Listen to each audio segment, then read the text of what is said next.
Is up? Welcome to another edition of SacTown Movie Buffs. Once again, I'm Kier, and this is Jason. And today we are back reviewing a new movie that is actually playing in theaters. As I said in our previous show, I think all of our shows moving forward should be 2022 shows or 2022 films, I guess. So I think we're outside of our top 10 for 2021. I think we're done with the 2021 films. At least I am. Yeah. At least I'm done with it. I haven't done my top 10 yet. Yeah, I mean, I've watched all the movies that I think might affect the top 10. I'll put it that way. Yeah, I feel the same way, and I know there's a few Oscar ones that I haven't seen, but I just know me, and I know those types of films. I mean, even if I like them, the odds of them being in my top 10 are so slim to none that I'm not even going to worry about it. So, yeah, exactly. That's the way I see it. Yeah. But I digress. So we actually are reviewing a new film that we actually both saw in theaters together. And the film for the first time since the last Purge movie, I think, right? Yeah, which was last summer or something. I don't know. Yeah, it was summertime. September, I don't remember. It was a while ago.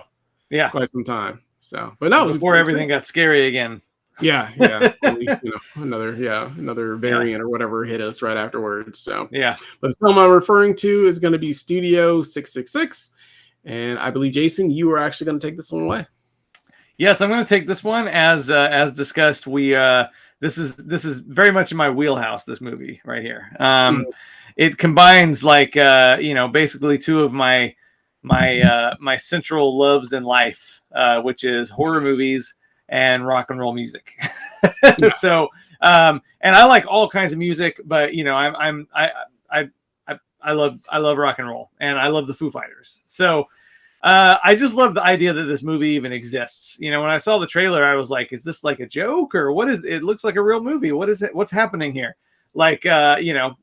So it's pretty easy to synopsize. I mean, it's a horror movie starring the Foo Fighters, and basically horror comedy. Yeah, although it does lean a little heavier on the actual horror more than I expected, which is not to say it's not super goofy, but it's not like just super silly all the time. You know what I mean? No, but it's also not like something super serious either. No, yeah, it's not like The Night House or something. You know what I mean? Oh no, which is devoid of any humor at all. No.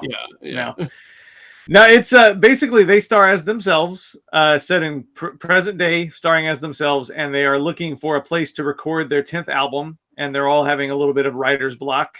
Can't seem to get the 10th album done. So, it's kind of a little bit of, rock history lore, that a lot of bands have recorded albums at creepy places or whatever, I know Trent Reznor recorded one of Nine Inch Nails albums at Charlie Manson's house, for instance. And Led Zeppelin, I can't remember where they went, but they recorded, it's even mentioned in the movie, they recorded a album at some haunted house or something. So that's kind of like a rock and roll history thing.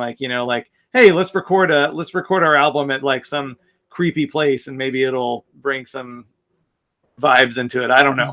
So they're looking for a place, and they get suggested, go to this house, and it's a house with a shady history of murder and mayhem and stuff like that. So they go there to record the album, and I love the fact that the house comes equipped with a full-on Evil Dead cellar, full with a book bound in human flesh and spider webs, and an old reel-to-reel tape recorder, and shenanigans happen, demonic possession, blood and gore, and it's that kind of thing. I mean, just by knowing that, whether it's your type of thing or not. You know what I mean? Sure.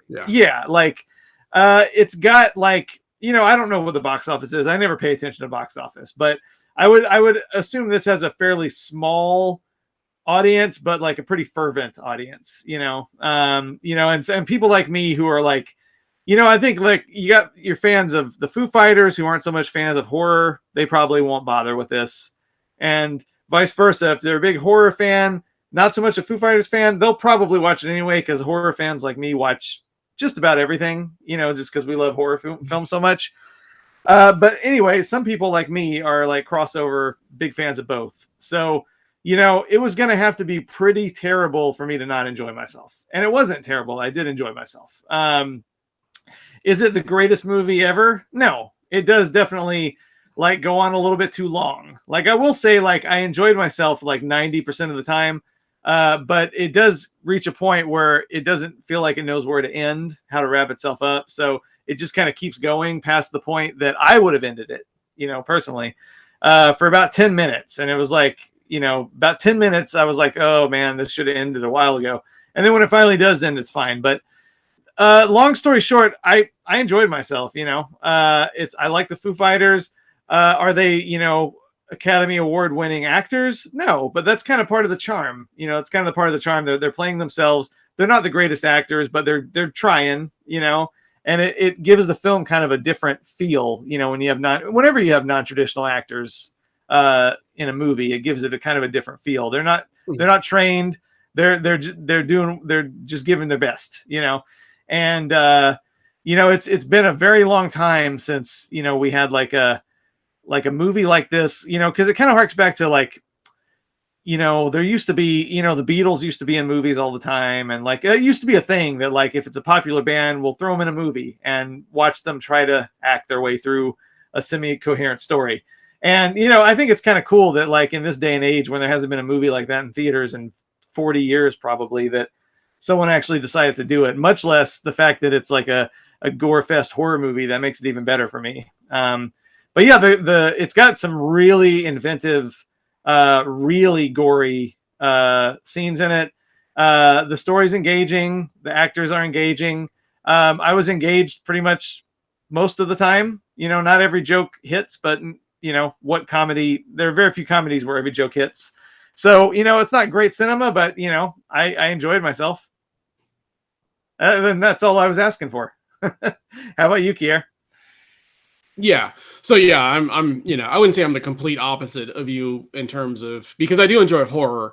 I'm not really into rock like you are, obviously. But we know that. But I do enjoy horror quite a bit. So I mean, honestly, I had never even really heard of this film till you mentioned that you guys were going. So I had actually researched it. I'm sure I saw something on it, but I really hadn't heard anything about it really per se. So I had to actually do a little research on the film itself, because I was confused. I was like, is this a real movie even, or what is the deal with this? You know what I mean? Because like, all I saw was like, the Foo Fighters, I know who they are. I know their songs. I'm not particularly, invested in their music or anything, but I knew who they were, I mean, almost everybody knows who David Grohl is, but,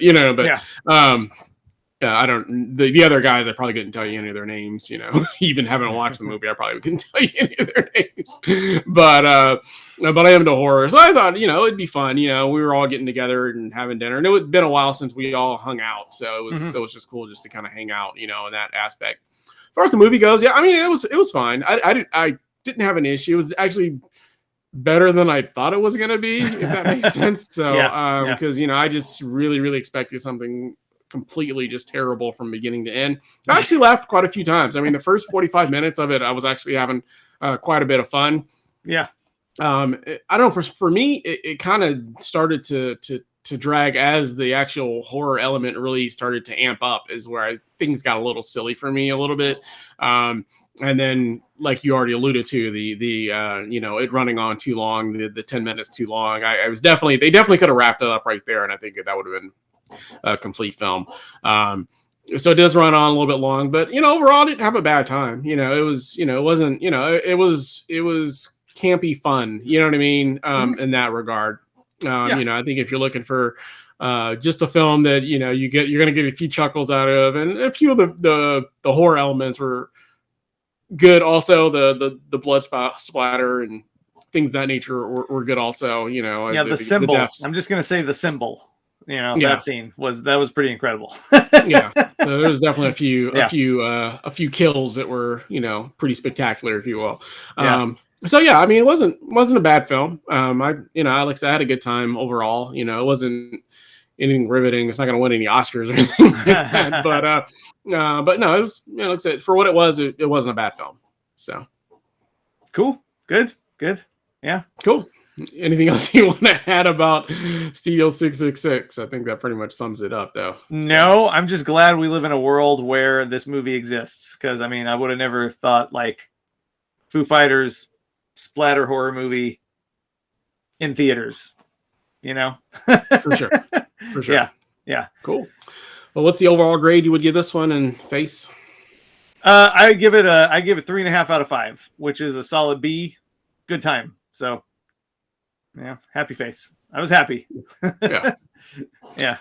Yeah, I was teetering back and forth on this one. I ended up just settling with a 3 I was teetering between 2.5 and a 3. I ended up going with a 3 just because I did have, enough laughs to say that it's, that I had a good time watching it overall. Yeah. It did have some issues. It's far from perfect in my opinion, but I had a good time. Like I said, I didn't expect the acting to be that great because they're not actors, so that's forgivable. I mean, if you go into a movie like this expecting world-class acting, then I don't why would you even watch something like this? You know what I mean? So obviously I wasn't too hung up on that. And then the story was decent, and it was like I said, overall it was not a bad time. So like I said, I was never bored, or I didn't really start checking my watch until I thought it was over, and it kept going. That was the only time I was like, are we going to wrap this up soon?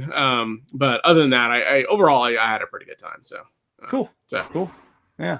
Cool. Well, let us know down in the comments. Have you seen Studio 666? Did you like it? Did you not like it? As always, if you like the channel, we ask that you like, subscribe, make sure you hit that bell notification, and we'll be back again with another show for you guys. We thank you for watching. Have a great day. Bye.